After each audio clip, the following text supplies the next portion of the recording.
салом шунавандагони азиз, шарҳи таҳаввулоти Тоҷикистон ва ҷаҳонро дар нашри навбатии барномаи иттилоотии хабарҳои рӯз мустақиман рӯи мавҷи радиои Моҷир мешунавед. Имрӯз ҷумъа 3 апрели 2020 сол аст.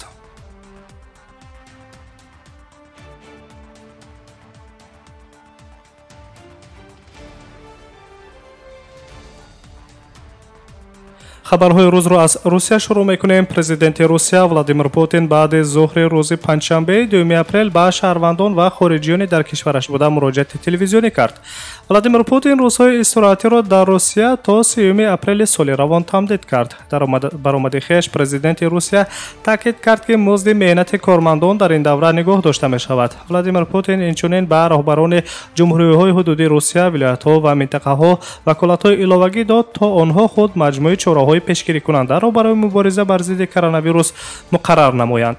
Аммо дар баробари тамдид кардани рӯзҳои истироҳатӣ дар Русия Владимир Путин ҳолати фавқулода эълон накард.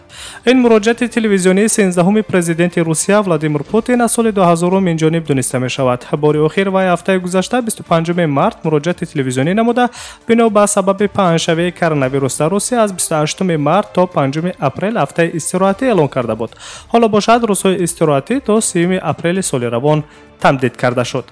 طبق маълумотҳо субҳи рӯзи 2 апрел дар Русия 771 ҳолати нави сирояти коронавирус ба қайд гирифта шудааст. шумораи умумии мубталиён ба 3548 нафар расид. аксари онҳое ки ба ин эпидемия гирифтор шудаанд дар Москав қарор доранд ки шумораашон ба 2475 нафар мерасад. аксарияти минтақаҳои Русия чораҳои мустақили карантиниро оид ба паҳншавии коронавирус қабул кардаанд, аммо ҳеҷ як аз ҳолати фавқулодаи федералӣ эълон накардааст.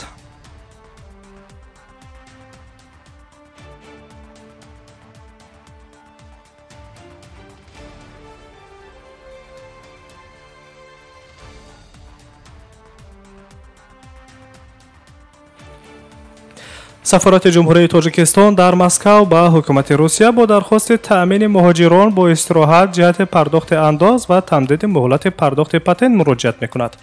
сафири фавқулода ва мухтори ҷумҳурии Тоҷикистон дар Федератсияи Русия Имомуддин Саторов ба Азия Плюс гуфтааст ки дар ҳоли ҳозир дар Русия бисёр корхонаҳое ки муҳоҷирони меҳнатии тоҷик кор мекунанд бино бар хуруҷи коронавирус баста шудаанд.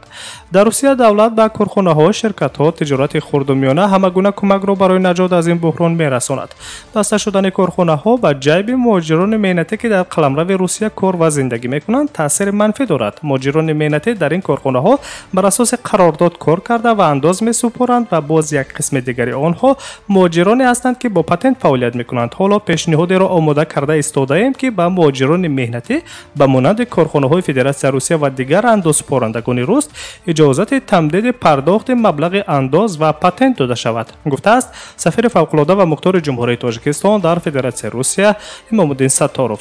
ёдовар мешавем ки қаблан Бонки Марказии Русия иттилоие пахш карда буд ки ҳаҷми интиқоли пули шахсони воқеӣ аз Русия ба Тоҷикистон дар соли 2019 2 миллиарду 576 миллион долларро ташкил додааст.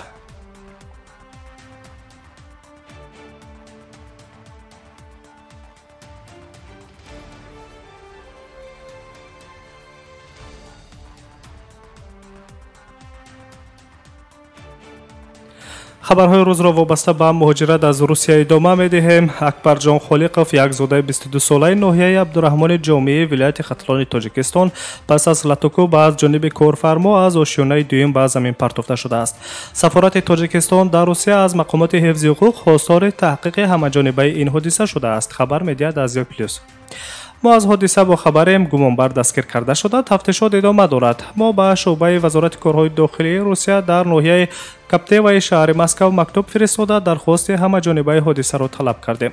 сафорат ин қазияро назорат мекунад ва бо шуъбаи полис дар тамос аст, иброз доштааст сафири ҷумҳурии Тоҷикистон дар Федератсияи Русия Имомуддин Саторов.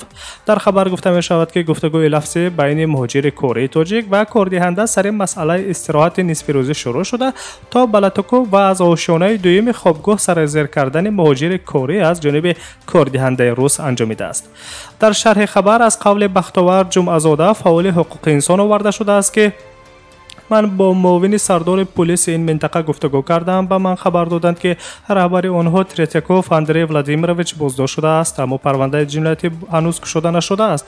تا جای من میدانم از 6 شاهد اکثر شهروندان تاجیکستان شهادت دادند، اما شهروندان ازبکستان گفتند که آنها چیزی ندیدند. جبر دیدن است تا حال مورد بازپرسی قرار نگرفته است. فکر میکنم که اگر جبر دیده و خویشاوندانش طلب کنند، طبق ماده 111 کودکس جنایتی فدراسیون روسیه قصداً رسانیدن ضرر وزنین به سلامت انسان پرونده جنایتی باز کرده می شود، گفته است فعال حقوق انسان بختیار جمعه‌زاده.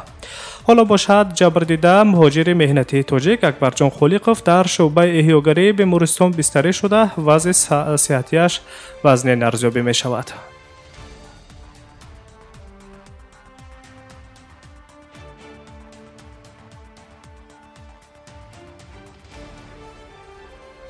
شما نشر خبری برنامه اطلاعاتی را مستقیما روی موج رادیو مهاجر شنیده استودید. شورای دیرکتوران بانک جهانی گرانت برای لایحه مبارزه از پنجشنبه کرونا ویروس نوع کووید 19 در جمهوری تاجیکستان را در حجم 11.3 میلیون دلار تصدیق کردند. لایحه کوشش‌های کشور را در سمت آمادگی و واکنش مؤثر به خطرها نسبت به سلامت جمعیت و خطرهای اجتماعی وابسته به پاندمی جهانی ویروس کووید 19 در بر می‌گیرد. در دایره مبلغ‌گذاری جایگیر کنه 100 عدد کارت‌های نو مجهز برای شعبه‌های احیاگری در مؤسسه‌های طبی سرتاسر تاجیکستان در نظر است. غیر از آن لایحه به مستحکم کردن روند کار ساحه تندرستی برای تبابت بیماران مبتلای ویروس کووید 19 نگرانیده شده است. برای دریافت و پیشگیری ویروس کووید 19 در بدن بیماران مواد ضروری از جمله مجموعه‌های آزمایشی، ریاکتیوهای لابراتوری و تجهیزات محافظتی شخصی برای کارمندان مؤسسه‌ها و آزمایشگاه‌های طبی خریداری کرده می شود.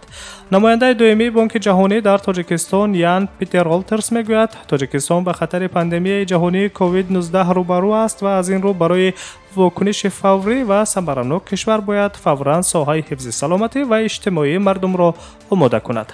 گروه متخصصان بانک جهانی برای تکمیل دادن عکس‌العمل به ویروس کووید 19 در کشورهای رو به ترقی و کم کردن خطرهای آن 14 میلیارد دلار را به ترتیب سوده گردیده زود جدا خواهند کرد. همچنین بانک جهانی به کشورهای آسیب پذیر و از جهت اقتصادی سست حرکت کننده جهان 6 میلیارد دلار برای حفظ سلامتی ساکنان، 8 میلیارد دلار برای نجات دادن شرکت و مؤسسه‌های خصوصی در دوره بحرانی و در طول 15 ماه بعدی برای دستگیری وسیع عائله‌های نیازمند و سرفرزند در کشورهای از جهت اقتصادی سست حرکت کننده 160 میلیارد دلار همچون کمک بشردوستانه جدا خواهند کرد.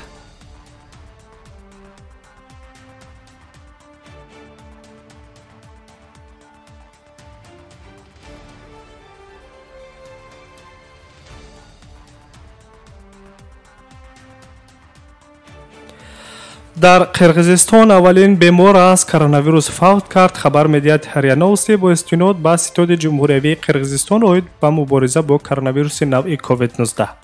روز 2 اپریل در گذشت یک ساکن 61 ساله ناحیه نوکت قرقیزستان را از کرونا ویروس مقامات ثبت کردند. گفته می شود که نفر فوتیده از خارج به قرقیزستان برگشته بود و تحت مراقبت طبیبان قرار داشت. علاوه شده است که با وجود سرایت کرونا ویروس نفر فوتیده یک چند بیماری‌های جدی همراه شونده نیز داشت که روند طبابت را مشکل ساخته بود. قابل ذکر است که تا امروز در قرقیزستان 125 حالت سرایت ساکنان از کرونا ویروس به قید گرفته شده است. در شهر بشکک، اوش، جلال آباد و 3 ناحیه دیگر از 25 مارس تا 15 اپریل مقامات وضعیت فوق‌العاده جاری کردند که طبق آن برآمدن ساکنان به کوچه از ساعت 20 بیگاهی تا ساعت 7 صبح قطعاً منع است.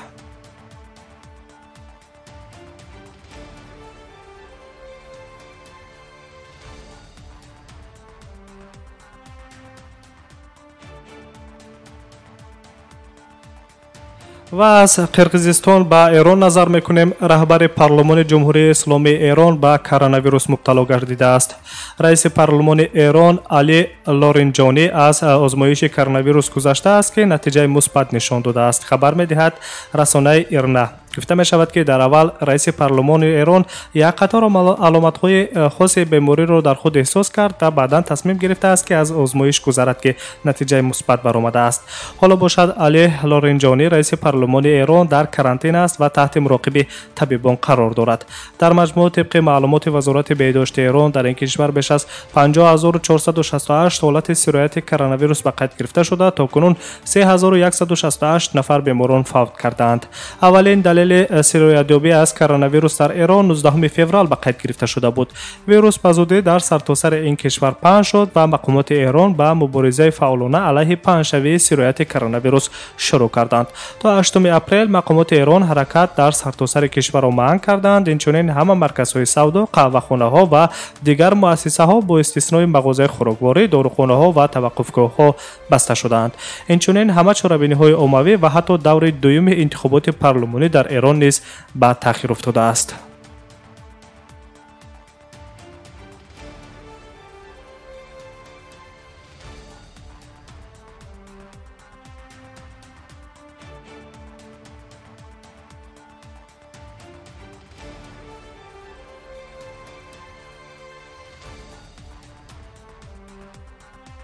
شما نشر خبری را مستقیما روی موج رادیو موجر شنیدید. برنامه‌های دیگری ما ادامه دارند. در ساعت‌های بعدی من شما را با خبرهای تازه آشنا خواهم ساخت. سلامت باشید.